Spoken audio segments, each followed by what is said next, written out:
სტეფან მირენის ეს გამოსვლა მეტნაკლებად შეჯამებაა მისი აი ნოემბრის სტატიის, როგორც ახსენე, ის სათაური არის გლობალური სავაჭრო სისტემის რესტრუქტურიზაცია, სადაც დაახლოებით იგივე მოსაზრებებს ავითარებს, მაგრამ აი ამ სტატიაში არის ერთი მთავარი საკითხი, ვითაც შეერთებულმა შტატებმა უნდა დაძლიოს სავაჭრო დეფიციტი და დაიბრუნოს ინდუსტრიები. ეს არის დოლარის გაუფასურების გზა. ანუ სტეფან მირენი ამტკიცებს, რომ შეერთებულმა შტატებმა ხელოვნურად უნდა გააუფასუროს დოლარი და საპირისპიროდ სხვა ქვეყნებმა უნდა გაამყარონ საკუთარი ეროვნული ვალუტები, ეს იქნება პირდაპირ თუ ირიბი ჩარევებით.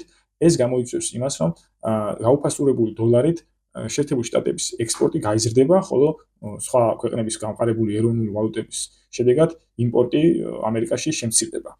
ანუ ასეთი ცვლილება ვალუტასთან დაკავშირებით შექმნის იმის მოტივებს, რომ შეერთებულ შტატებში დაბრუნდეს საწარმო სექტორი.